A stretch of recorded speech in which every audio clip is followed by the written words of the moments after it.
Hello, everyone. This is Chala Dinkoy, CEO and founder of The Repositioning Expert, coming to you with another edition of my podcast, Naked Marketing, where business owners get honest and authentic and literally, well, not literally, but figuratively naked about their mistakes. And they come clean with a confessional about their most expensive marketing mistakes. Today, my guest is Kelly Gratz with the German last name that I love pronouncing because Chala Dinkoy is so hard to do.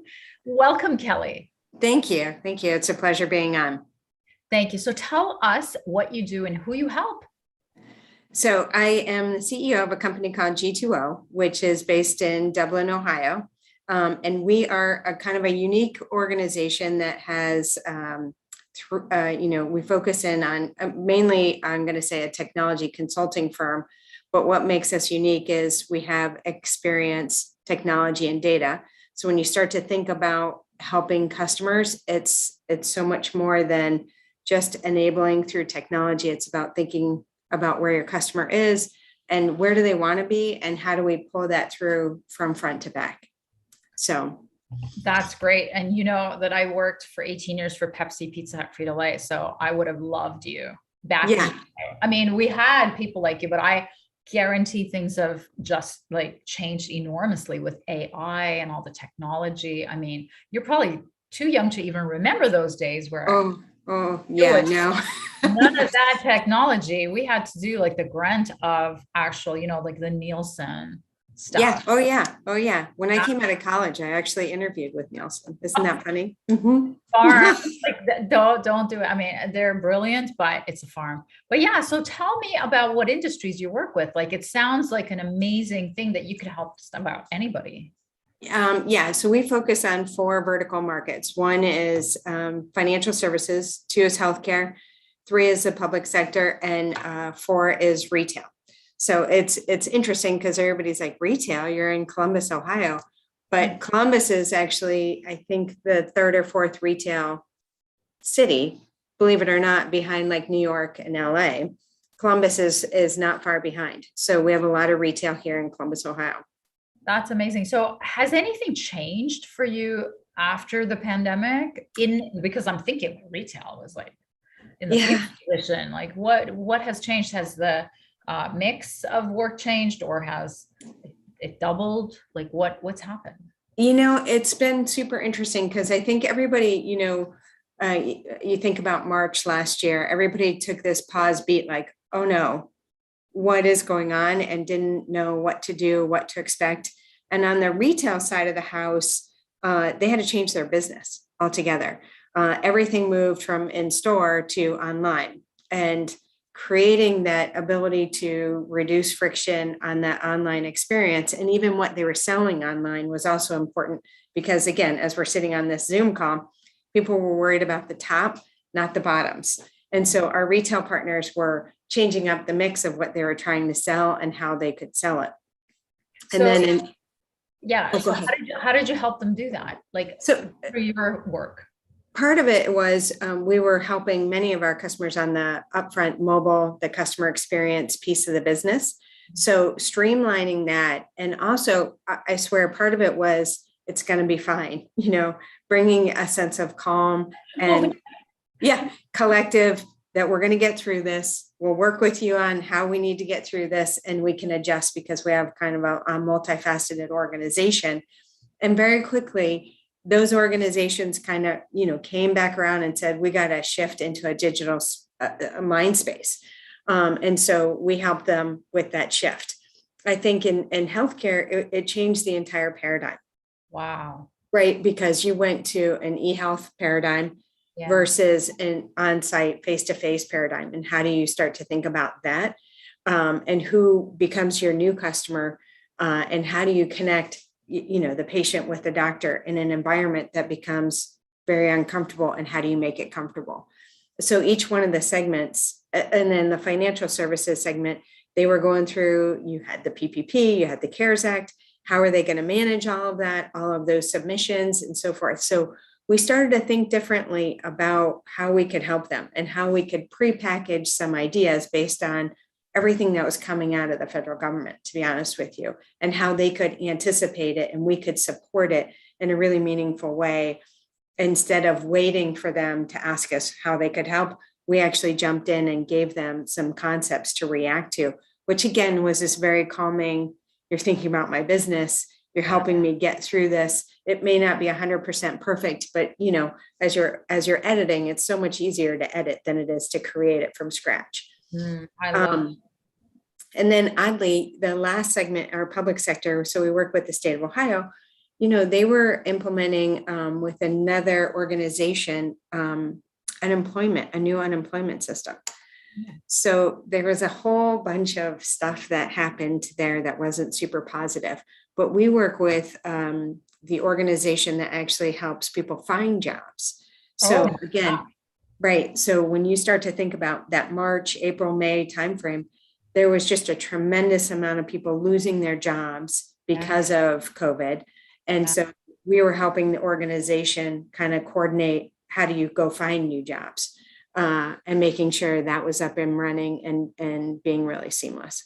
So each one of our segments was very busy.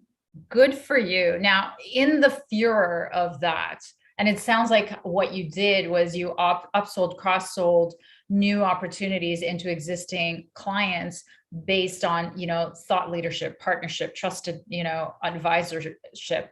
What have you done, or do you do any new business development? Yeah. So what I would say is in 20, it was hard to do new business outside of our existing clients because you couldn't meet with anybody. So most, if I, being very reflective on it, I think most of our customers stayed with their current providers because they had the relationship already in place. This year, though, it's kind of a shift in business a little bit, because we had customers that changed jobs, the great resignation. Great resignation, yeah. So we had started to, hook into some of those customers that were changing jobs, bringing up different environments and so forth. So that's really where we started to focus in on and expanding some of the relationships there. That's really great. One of the things that's emerged post-pandemic in the marketing, B2B marketing, is that, and they say it's has a 97% higher ROI than any other marketing tactic. And it's called ABM, which is the account-based marketing, which is what you're talking about. You're like, go after them, single them out, single-minded focus on them and their pain. So brilliant stuff. Yeah. Great. Well, and when it's so much easier to go in with a trusted relationship than form a brand new one, right out of the blue, unless you have a point of view that's beneficial to them, that's on target. So over the course of, the last 24 months, we've dove into these vertical markets to be able to bring some of that insight to customers versus just being a resource, if you will, to them when and if they want it. So instead, we really focused in on how do we build up that industry expertise to be valuable to our customers. That's perfect, because that is what thought leadership is. It is leading instead of being, sought out. It's you choose and you move instead of being just waiting for people to refer you or word of mouth. So how do you position yourself? I know you do like the whole customer journey.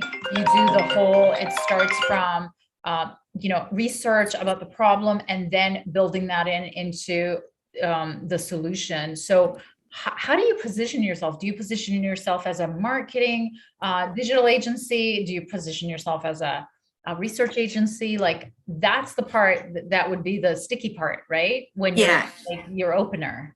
It is. And to be honest with you, the easy answer, I guess, for us is it depends on who we're talking to. Yeah. So we really try to make it most relevant to who we're talking to and why it's important to them. So instead of thinking about where we are, we think about where they are and what they might need. So if we're on the marketing side of it, then it would be a customer experience organization that goes much further than that upfront, I'm going to say UI, UX experience, but actually, how do you make that seamless for your customers? And why is that important for them to buy into this relationship with you as a brand? And I think people really understand that if we're coming in from the technical side of things, it's about product management and how do we help them manage that product offering so that they can, growth. How do you drive growth? And then if it's on the, chief data officer or something to that nature, is how are you driving insights to grow the business based on the data that you have today? And can you do that? So the first question is, can you do that? And if you can, how are you doing it? And so it really, we kind of customize the conversation about how we can help them based on where they are in their organization. Yeah. And that's fabulous for when you have that ABM approach, which is the one-on-one. But if you're ever in a situation where like a one-to-many, where you're doing like a broadcast of either virtual or on your even website, or, on your messaging in your LinkedIn profile, for example, that's when it gets confusing. And that's where, the messaging becomes really, really important. That's right. And so 3 years ago, we rebranded the organization, right? So it used to be called ICC, which, didn't really stand for anything. Whereas when we rebranded it, we moved to G2O. So it was about striving and working with clients to drive greater outcomes. Mm. And so if you had to categorize the organization, it was really around a customer experience shop that wasn't one piece of that experience. It was the entire experience. So how do you start to think about your customers, your clients, your brands, your employees having this wonderful experience, customer experience front to back? How do I feel about it when I see it? How do I move through it? And then ultimately, how do I make sure that that becomes very frictionless for me as the person participating in it and feel really good about it? Because the power of that experience is actually incredibly powerful for someone to stay engaged. Mm-hmm. So, you think about today in terms of employees and the Great Resignation and everybody's resigning. The big question is, how do you keep your employees engaged, right? Yeah. How do you keep your customers engaged? How do you keep, those relationships going seamlessly? And so every interaction that you're having, whether it's a retail consumer site or whether it's a self-service employee portal, how do I make sure that that's easy and a fun experience to make sure that it happens over and over and over again? Mm-hmm. So that's how I would position us. Yeah, no, I mean, my brain's constantly working, on anybody who owns a business, and I'm talking to them, and I do so many of these, but my brain always goes to micro niching and micro niching to one tiny point of that whole journey that you talked about, and then owning that micro niche and making it like really big. So yeah, that's where my mind goes to, but I totally get what you do. So now that brings us to our naked marketing question. Tell us about the big mistake that you made.